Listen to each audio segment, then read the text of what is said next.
Hai, Hai, aku Edik Chandra dan ini istri aku. aku Feni. Aku udah 2 kali ke Israel dan Aku 4 kali ke Israel. selama 2 kali itu dua-duanya berkesan sekali sih. Yang pertama 2017 aku ke Israel itu aku ketemu Feni. Jadi perjalanan kita waktu itu satu bus ketemu di Mesir waktu itu. Terus yang 2019 kita menikah. Habis menikah Maretnya kita ikutan ke Israel. Dan pulang-pulang itu dikasih hadiah Ebi gitu. Jadi Feni hamil. Kalau aku 4 kali ke Israel, menurut aku semuanya berkesan.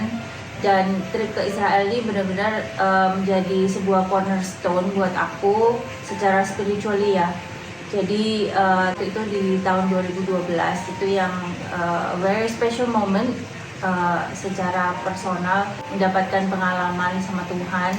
Waktu itu kita peneguhan baptisan dan waktu itu kita turun ke dalam Sungai Jordan, lalu dipimpin oleh Ko Philip. Nah, sebelum kita peneguhan itu, jadi ada kita nyanyi-nyanyi dulu, saat teduh sebentar. Lalu tiba-tiba aku ngelihat pundaknya Ko Philip itu yang sebelah kanan itu kayak ada naik gini kotak gitu, kotak putih warnanya ya. Jadi kita semua pakai gaun putih, lalu di pundaknya Ko Philip itu ada warna putih juga, jadi kayak naik gitu kotak. Nah, waktu itu kira-kira cuman waktunya sebentar sih, mungkin 2-3 detik gitu ya. Dan semuanya pada doa dan suasananya kusuk banget. Jadi setelah itu aku nanya sama Ko Philip gitu, Ko Philip, aku tadi sempat ngeliat seperti ini gitu, itu apa ya Ko? Terus habis itu Ko Philip bilang, that's my best friend, dia bilang. Lalu dia kasih ayat dan ayatnya begini ya, kalau ada orang yang membaptis dalam nama Tuhan maka Roh Kudus akan turun di atasnya gitu. Jadi That's Holy Spirit. That's the Holy Spirit. And for me, personally itu benar-benar mengubah aku ya. Intinya aku merasa dari pengalaman itu aku merasa dekat banget sama Tuhan. Aku merasa Tuhan itu sayang banget sama aku. Dan jadi Tuhan itu ada. Dan He's real gitu. His life. Gitu. He's real. Dan juga itu menjawab pertanyaan-pertanyaan aku yang memang udah aku doakan untuk beberapa tahun gitu. Sejak saat itu ya aku banyak berubah spiritually. Yeah. Jadi it really is a life-changing trip for me.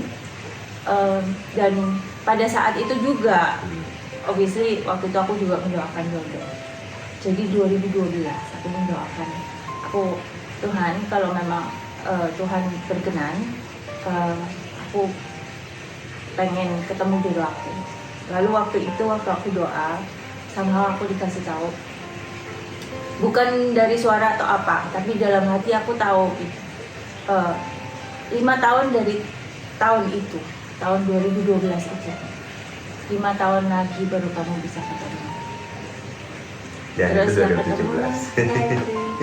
Di 2017 waktu itu. Jadi 2017 dan janji Tuhan itu spot on. Spesial banget karena satu, kita ketemu di Israel. Pokoknya segala sesuatu yang kita rasakan di Israel itu pasti membuat hidup kita menjadi charge, di refresh gitu. Dan setelah kita balik ke Israel lagi, pasti ada pengalaman yang baru lagi. Setiap balik ke Israel tuh pasti ada sesuatu yang baru yang membuat kita jadi kayak semakin dekat sama Tuhan gitu. Itu yang menurut aku spesialnya Israel buat kita. Ya, dan kalau dibilang apakah itu tempatnya Israel yang membuat itu spesial? Sebenarnya enggak juga. Sebenarnya itu lebih ke kitanya gitu. Karena waktu pergi, kita itu benar-benar fokusnya cuma sama Tuhan. Kita nggak mikirin kerjaan, kita nggak mikirinnya holiday atau kita nggak mikirin apalah keluarga ataupun apa. Pokoknya fokus just on the Bible, terus bisa benar-benar dalam hatinya itu longing for God. Ebi nggak ikut, kita aja berdua pengen punya quality time sama Tuhan gitu. Mungkin kalau sama Ebi mungkin waktunya Nanti ada harus tempatnya sendiri buat Iya. anak-anak. Dan untuk trip ke Israel itu kita merasa kita sebagai couple perlu di recharge Iya, dan ini that time. ya pastinya tentang keluarga kita gitu ya, maksudnya agar apapun yang kita lakukan itu semuanya terjadi sesuai dengan kehendaknya Tuhan. Kita jalanin ini semuanya itu untuk memuliakan Tuhan. Kita melakukan ya pekerjaan hari-hari atau melakukan pekerjaan sebagai karir, semuanya itu jalannya jangan sampai melenceng sedikit dari kehendak Tuhan gitu. Once in a while kita harus kalibrasi lagi gitu, bahwa semuanya is according to God's plan.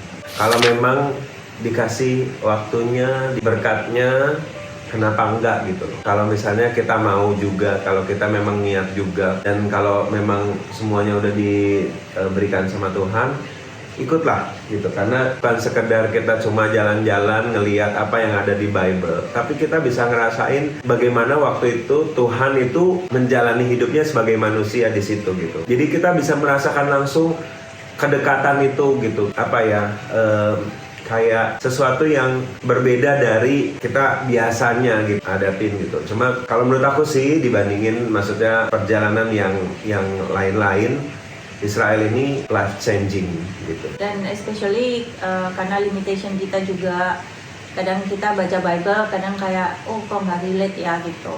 Nah waktu kesana dan bisa lihat sendiri ya obviously akan lebih bisa relate, bisa membayangkan kejadiannya seperti ini gitu. Ya, asalnya cuma fokus aja sama Tuhan, kehidupan pribadi kita sama Tuhan gitu, intimate kita sama Tuhan. Tadi juga sempat disinggung sama Edri kalau diizinkan Tuhan untuk pergi, ada waktunya, ada budgetnya, dan why not? Ya. Kita encourage kalian juga, yuk kita sama-sama ke Israel. Nanti kalau mau ngobrol, mau sharing juga bisa. Dan satu lagi, kalau ke Israel selama trip aku 4 kali ini, aku selalu mendapatkan teman-teman baru. Dan akhirnya jadi sahabat dekat. Iya. Jadi kalau yang perlu dipersiapkan adalah persiapkan hati aja sih. Maksudnya persiapkan hati untuk bisa menerima kehendak Tuhan lebih besar lagi. Jadi siapin hati aja untuk lebih dekat lagi sama Tuhan. Buat kalian semuanya, ayo kalau yang belum pada ikutan, ayo bisa ikutan Israel 2023 ini bersama dengan kita berdua. Nanti kita ada di situ juga bersama dengan Ko Philip pastinya, dan bersama dengan Gereja Mawar Sharon. Ayo kita sama-sama ikutan biar mendapatkan pengalaman yang luar biasa bersama dengan Tuhan. See you there. See you there.